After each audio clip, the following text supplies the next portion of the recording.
Fourth try in this tournament, and the 27-year-old, one of the new stars in the Canadian 7 squad.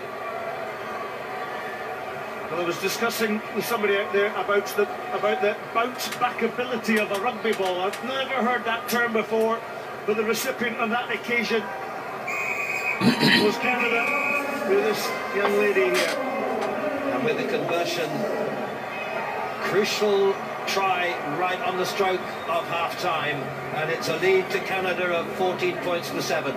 But there's a full 10 minutes to come of the second half, and what a final this is producing.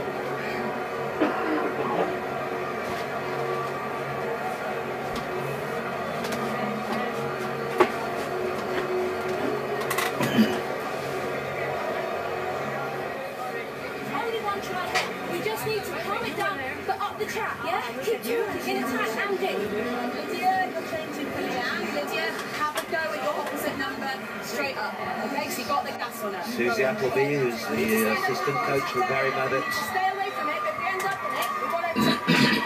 Use the time, we've got to stay on our feet, get to a line break. Whilst we're still... And here's John Tate with the Canadian squad. Keep pressing.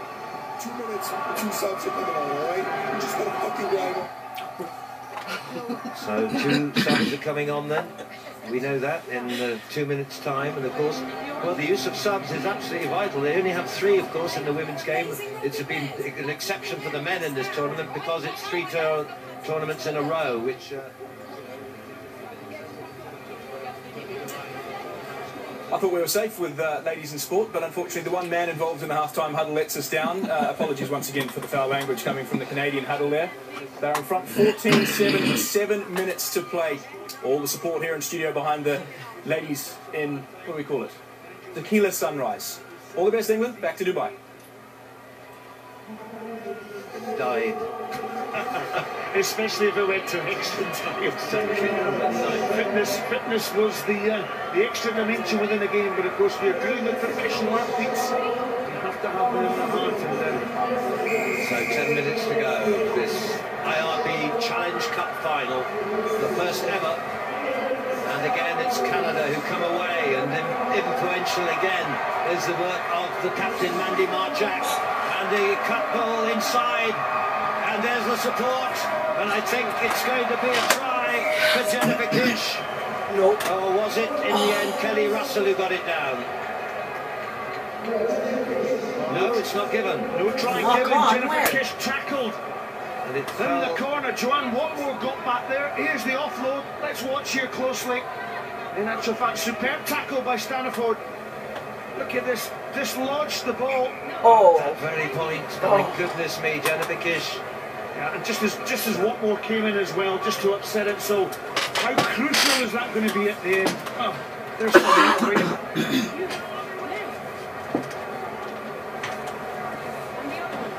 So, great cover by England, and a relief for them.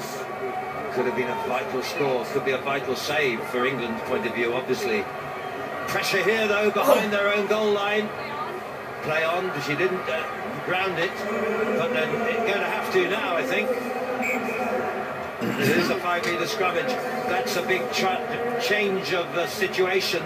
The initiative is now totally with Canada because they have to put into the scrum 5 metres, and what, 7 times out of 10 you score from a 5-metre scrum in this position. Yeah, very much so. Kelly Russell, Cheryl Phillips, Mandy Marchak up there up front. Here's the power, here's the pressure coming in from Canada. And a tap penalty as well, away by Ghislaine Landry, and they've got the person outside is Gaila Moleshi. Moleshi tries to cut back inside. Great defence from England, but a chance here for Cheryl Phillips. Moves it on wide by Kelly Russell. They've got a clear overlap here into the hands of Landry, and right out to the far side, and the try is there, and it's scored by Mandy Marchak, the captain. That's a crucial score.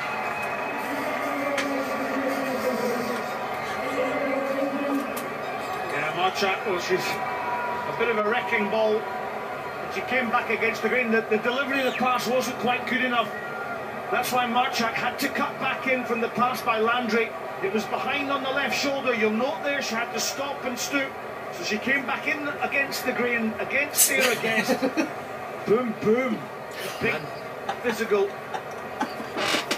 Well, great score by the captain, Mandy Marchak, who plays for Capilano in British Columbia, 27-year-old, just last week, and a lot of experience too. She was here in Dubai in the Rugby World Cup Sevens 2 years ago. She's also played in the World 15-a-side Championship in 2005 in Edmonton. And that's a good lead. 12 points, but a full half of the normal time still to go. So 7 minutes, and a lot can happen. 12 is not a guaranteed winning lead by any means. All pressure here, though. England have lost the ball, and this could be a crucial moment here now with Ashley Stacey. Stacey switches inside. Good defence from England as Landry looked for a certain try there, but they've held on too long, and it's a penalty, and it's a chance for Canada.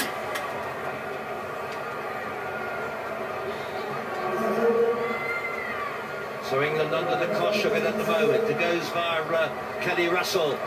Breakdown and the knock-on and the let-on for England there with that mistake. Cheryl Phillips, difficult pass to hold on to. Cheryl Phillips out in the backs, as I mentioned earlier. Russell, Marchak, Jennifer Kish. There's Marchak just on the right, wearing number 4, number 1 there, Kelly Russell. And in the middle is Jennifer Kish. So England will be under a lot of pressure in this scrum. So this Canadian side with plenty of experience, 5 of them in the last and only Women's Rugby World Cup Sevens, which was here in Dubai. The next one, 2013, will be in Moscow, men's and women's. So you'll be seeing some of these players for sure when that comes around. In Russia, bit of a let-off here for England, a bit of a calming down moment in this excited environment here. Still enough time for England to get back into this game, but you rather feel that not got quite enough pace to come from depth, and Canada just a little bit more composed, but England still got a chance. The clock is in their favour, still 5 minutes to go. Sarah McKenna just calming things down. One of the young players, just 22 from the Wasp Club, who was in the under-20s just this same year. But now it's a penalty again, and Sarah McKenna looks a little bit amused by that decision, but it's okay to me. Sly Hart, who was born in Welland, and grew up at schools in Harpenden, and this is Canada on the rampage again. This with Brittany Waters. England tackling in defence valiantly, keeping Canada from what could be the decisive try. They get another, but basically England have just been camped in their own 22, haven't they? Yeah, territory has been very much in favour of the Canadians, and also ball possession as well. It's been a wonderful season for Canada. Won each tournament, every game in which they played, all the big women's tournaments so far. This by far the biggest though here. With a crowd, well, never been anything like it for women's 7s or 15s before. Because 7s is well becoming so popular in the women's game. It's all about handling and pace and fitness and terrific. Oh, it's a good break coming on here, and Staniford. Great breakaway by Staniford. Covering back is Moleshi. Now can England turn it round from this position, but the ball has come out into the hands of the Canadian Jennifer Kish, and they switch it well, and they've got players out wide here. This is Moleshi, and then out wide the good cover tackle comes in from England by Lydia Thompson on the tackle of Brittany Waters, came on as replacement. Well, England just not quick enough to get the ball back into possession, and you rather feel with the clock running against them, they're going to have to score within the next 40 seconds or so to give themselves some sort of chance. Sarah Guest, who puts in a tremendous amount of work as sweeper, as obviously all the scrum half position. And this now is Ashley Stacey. Ashley Stacey, oh, she gets the perfect bounce. And that could be the killer blow. Ashley Stacey, former captain of the Canadian 19s from Lethbridge in Alberta. Well, she's quick, isn't she? Ashley Stacey, some will know her as her former name before her marriage, Ashley Patzer. And the 24-year-old, one of the smaller players, just 5'2", but she's quick. She's also a very skillful player, is she not? Wonderful skill. Well, she has impressed. Kindest bouts, and that must be such a wonderful feeling. And almost a little smile there was, no one's going to catch her now, and I don't think England can catch Canada at all, as the North Americans lead 26 points to 7 and a minute and a half to go. Well, the minute she got the ball, she knew the space wasn't behind. Sarah Guest was not sweeping and certainly didn't have the pace to match the flying machine.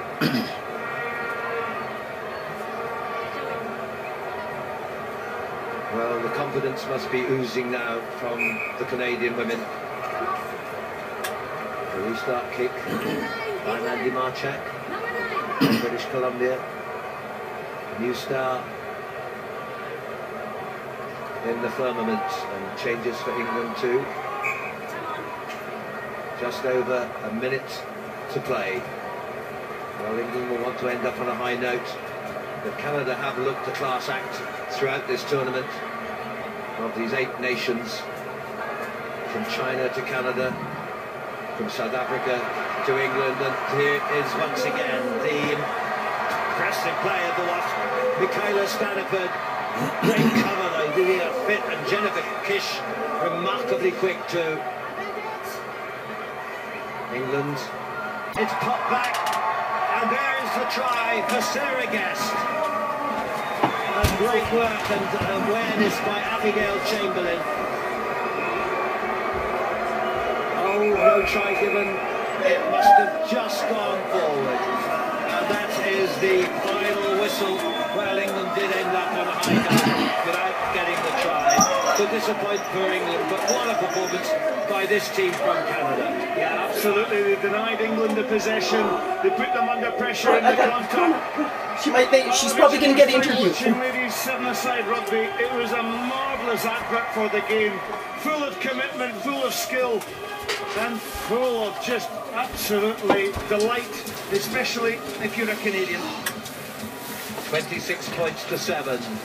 Canada roll on in the women's sevens, and the biggest achievements ever for them in the World Tournament, and this is the first official IRB Challenge Cup, and Canada worthy winners. And for England, well, development players in that squad, and what an experience for them, and a terrific performance throughout these 2 days by the England squad. And well, Willie Losey is down, and I think he's with the Canadian captain, Mandy Marchak. Mandy, congratulations. What a performance. What do you put it down to? Hard work, a lot of heart. Obviously you can see that last little bit was a bit of a struggle, but we held on to it. You gave England the perfect start, or you allowed them to get the first try. What was going through your mind after that? Nothing. Sometimes we start slow, but we manage to catch our feet and we get back on that horse, so luckily we did that. You've won everything this year, so a very successful year as far as that goes. What about playing in front of a stadium of 50,000? Only motivates you and more. We got tons of fans here, so it's really good to have that support. This is going live back through Canada through Roger Sportsnet. Got a special message for young girls that are watching at the moment? Yeah, development is big, our depth is huge, just get in the game. It's important. And are you going to be around for the Olympic Games in 2016? I hope to, that's my goal. All right, we'll go and collect the silverware. Congratulations. Thank you very much. Well, tremendous. What excitement for the Canadian captain, Mandy Marchak. Yeah, I guess she could well be around in 2016 in Rio, and that, of course, is the target for all these nations now in the women's game. The Lady Canucks, though, on top of the world today with a tremendous performance, and so they will receive the first ever official IRB tournament over and above the Rugby World Cup Sevens, which was played in 2009 and led up by Mandy Marchak. And well, it's been quite a revelation, and I think everyone will have been impressed with the quality and the skills, the pace and the fitness of all these players. These 8 nations: China, South Africa, the USA, Brazil, Spain, Australia, along with Canada and England. And the presentation for the IRB Women's Challenge Cup final will be made by Gary Chapman, the President of Group Services and Donata Emirates Group, and a New Zealand who has over the years done so very much to advance the game of Rugby Sevens under the banner of Emirates Airlines. Accompanied with him, Mohammed Abdul Rahman Faraknaz, the chairman of the UAU, the new Rugby Association, and Beth Coulter is there too, the IRB Sevens manager. Well, this is the beginning of something very special, and the presentation of the Challenge Cup, the first ever in the history of women's rugby. Yes, congratulations to the Canadian women there, the deserving winners of the Challenge Cup, and it was a brave effort by the English. They gave it everything they had, beaten by the better team on the day, must be admitted, though. Canadians deserving winners. Just a quick reminder that Sevens continues on the red button. It is actually available right now if you want to continue watching the coverage.